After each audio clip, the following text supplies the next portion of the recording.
The new CDC guidelines for prescribing opioid medication. Why should I, as a chiropractor, care?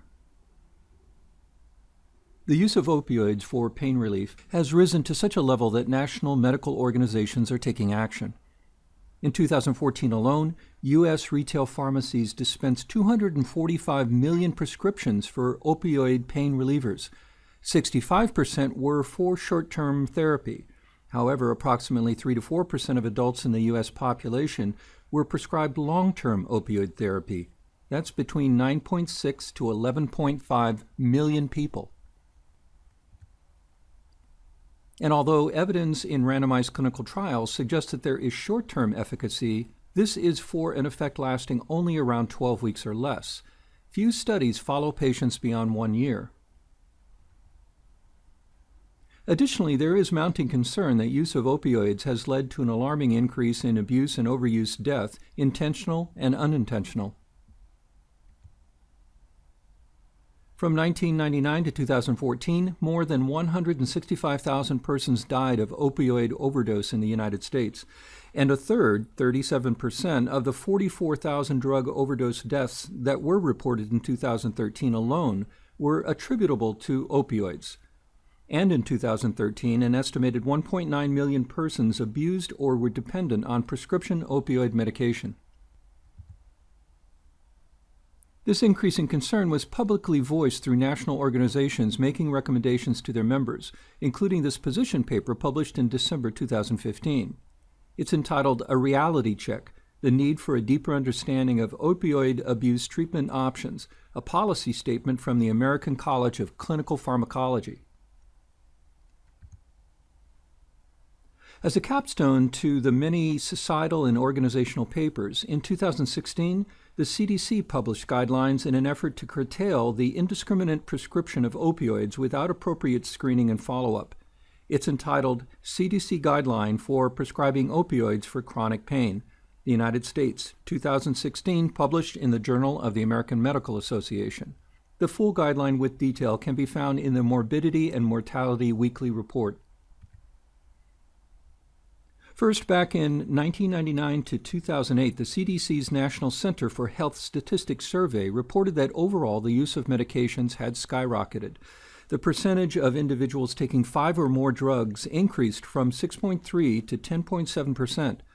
36% of those 60 years and older took 5 or more drugs over the preceding month. For those individuals 12 to 19 years of age, 30% took 1 drug over the previous month. For those 60 years and older, 88.4% took 1 drug over the previous month. For this age group, 90% of drugs are used to treat hypertension, high cholesterol, and heart disease, all modifiable through lifestyle changes. This polypharmacy becomes particularly concerning when opioids are part of the mix. Most importantly, the most prescribed drug in the U.S. is Vicodin, a pain medication which is a combination of hydrocodone and acetaminophen. Before we continue, given chiropractors do not prescribe, it might be helpful to do a brief review of pain medications and their actions. Medications whose main function is pain relief are called analgesics. Analgesics are divided into opioids and non-opioids. Opioids, previously referred to as narcotics, are derived from morphine and include morphine, oxycodone, methadone, and tramadol. Their use is widespread, either prescribed alone or in combination with other substances. Opioids bind to opioid receptors, mimicking endorphins, with several receptors known, including mu, kappa, and delta. Mu opioid receptors are found primarily in regions that regulate pain perception, such as the periaqueductal gray, thalamus, cingulate cortex, and insula, and also in areas related to pain-induced emotional responses, such as the amygdala, and reward areas such as the ventral tegmental area and nucleus accumbens. This explains why opioid medications can produce both analgesia and euphoria. Mu opioid receptors in the brainstem cause respiratory depression associated with opioid overdose incidents and deaths. There are basically 3 mechanisms for their actions, including inhibiting neurotransmitter release through blockage of calcium channels, inhibiting glutamate release, and opening potassium channels to prevent pain transmission. Because abuse is a concern due to dependency and possible addiction, limited short-term use of opioids is supposed to be the rule. Additionally, adverse effects include confusion, nausea, vomiting, dry mouth, constipation, and urinary retention. In particular, constipation has become a major problem with opioid use. In one report, MDs prescribe laxatives alongside opioids frequently, about 57% of the time, or almost all of the time in 25% of cases. In another recent publication, The Burden of Opioid-Induced Constipation, Discordance Between Patient and Healthcare Provider, they stated that laxative use and effectiveness and the impact of opioid-induced constipation on pain management and health-related quality of life were not fully appreciated by healthcare providers, with the prevalence of patients' perceptions of ineffectiveness of laxatives related to opioid use as high as 93% at baseline and ranged from 59 to 81% across follow-up. Let's discuss opioids and other substances. It's first important to understand, at least basically, the cytochrome P450 group of enzymes, also abbreviated CYP. This large and diverse group is one of the major sets of enzymes involved in drug metabolism. There are many isoenzymes of the CYP system which are named according to a standard format that has CYP indicating the gene family, followed by the subfamily number, and finally the gene coding. So, for example, for CYP3A5, CYP3 indicates the gene family, A indicates the subfamily, and 3 indicates the gene coding. Opioids are metabolized by CYP2D6, and there are some inhibitors that should be avoided. Interestingly, these are not intuitively divided into stimulants versus non-stimulants, with adrenal extract, ephedra, and black tea representing stimulants, and kava, valerian root, and chamomile representing the opposite. Non-opioids are not related to morphine, but they're not effective against severe, sharp pain. They produce pain relief through actions on both the central and peripheral nervous system. However, non-opioids do not produce physical dependency. And remember that other medications commonly used for pain are anti-inflammatory medications. Nonsteroidal anti-inflammatory medications include salicylates and traditional NSAIDs, the non-selective COX inhibitors and COX-2 inhibitors. It's now more common to use the combination of these meds with opioids for the treatment of chronic pain. Drugs such as Vicodin, Percodan, Percocet, Darvocet, and Darvan are combination drugs. They represent combinations of either aspirin or acetaminophen combined with either oxycodone, codeine, or hydrocodone. They are combinations of an NSAID or acetaminophen with an opioid. Let's first summarize and then outline why chiropractors need to be aware of these new recommendations. The guidelines state that no evidence shows a long-term benefit of opioids versus no opioids for chronic pain or function when measured at least 1 year later. Yet extensive evidence shows the possible harms of opioids, including opioid use disorder, overdose, and motor vehicle injury. And there is extensive evidence that there are some benefits of non-pharmacologic and non-opioid pharmacologic treatment with less harm.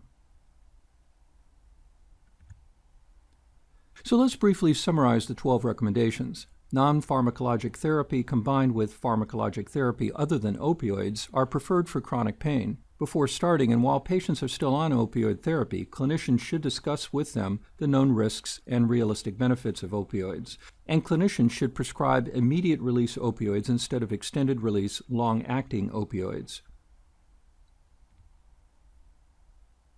Clinicians should prescribe the lowest effective dosage and should avoid increasing dosage to 90 morphine milligram equivalents or more per day. Long-term opioid use often begins with treatment of acute pain. 3 days or less is usually sufficient. More than 7 days would rarely be needed. Clinicians should evaluate benefits and harm with patients within 1 to 4 weeks of starting opioid therapy for chronic pain. Clinicians should review the patient's history of controlled substance prescriptions using state prescription drug monitoring program data to determine whether the patient is receiving opioid dosages or dangerous combinations that put him or her at high risk of overdose. When prescribing opioids for chronic pain, clinicians should use urine drug testing before starting opioid therapy and consider urine drug testing at least annually to determine the levels of prescribed medications, as well as other controlled prescription drugs and illicit drugs. And clinicians should offer or arrange evidence-based treatment, usually medication-assisted treatment, for patients with opioid use disorder. Because dependency and, more importantly, addiction are possible, especially with long-term use and in those genetically predisposed, a 2016 publication in the New England Journal of Medicine reviews approaches. Addicted individuals tend to use higher doses than were originally prescribed. Also, pills are crushed so that the drug can be snorted, smoked, or injected. This results in faster drug delivery to the brain with a rapid and more intense drug effect. Some novel strategies to counter this include combining an opioid agonist with an antagonist, which interferes only if the drug is injected, creating a pill that cannot be crushed or extracted, combining the opioid with a substance that triggers an adverse response, such as niacin, and developing prodrugs that require enzymatic activation, such as trypsin, in the digestive system. So again, why should chiropractors care? Well, three main reasons. One, we may act as an alternative to opioids for chronic pain, not only with manipulation, but with exercise and other lifestyle approaches. Two, we may act as part of the safety net for MDs prescribing opioids, reminding patients of the risks of long-term opioid use, screening, including urine testing for those DCs interested and certified, and reporting to MDs possible abuse. Three, as discussed earlier, we may inadvertently recommend supplements or herbs that interact with opioids. We should be cognizant of these potential interactions and avoid them when possible.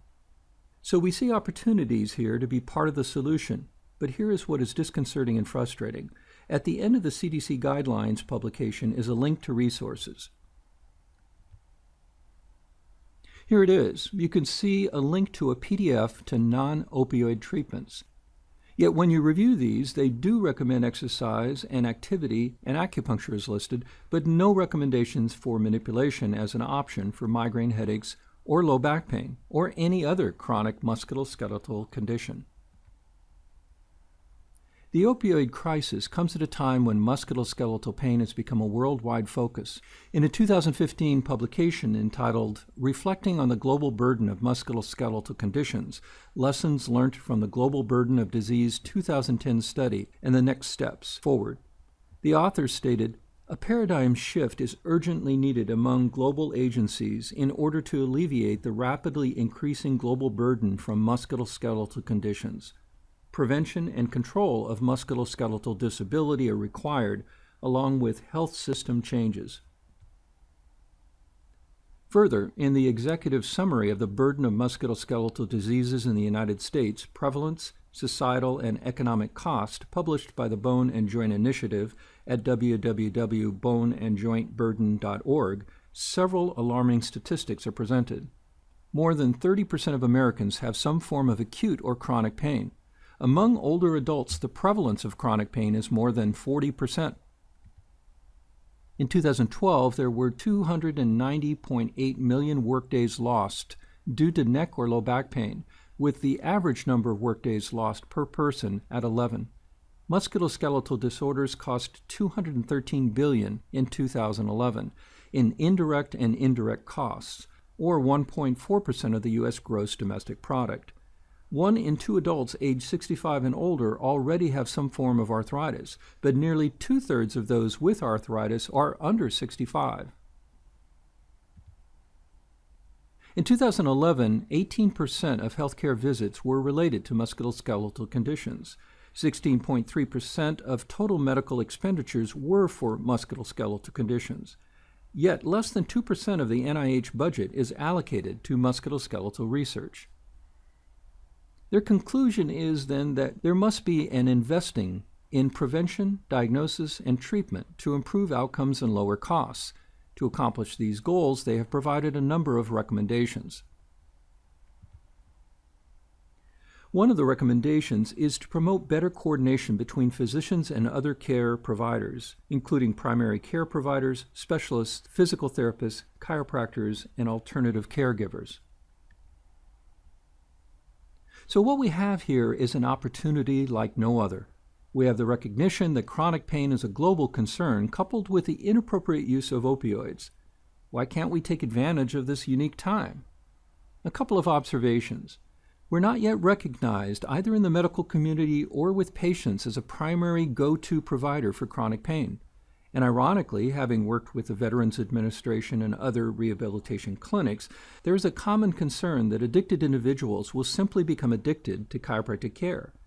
This opinion is certainly based on both the reputation of high-frequency, lifelong care by some chiropractors and the observation that acupuncture and other alternatives have had a similar reputation. So isn't it interesting that this concern of addiction for a safe and less expensive alternative is viewed as a reason not to include chiropractic? What must be understood is that chronic pain is exactly that, not something cured, but something managed. What must occur is better education about the number of studies indicating a decrease in the use of medication in both managed care settings and in Medicare. What must be conveyed is that the vast majority of chiropractors establish endpoints to care and care plans that involve reevaluation. Much of this is being done by the Foundation for Chiropractic Progress, but more needs to be done. It's our time to take our place as the portal of entry option and possible alternative with many cases of chronic musculoskeletal pain.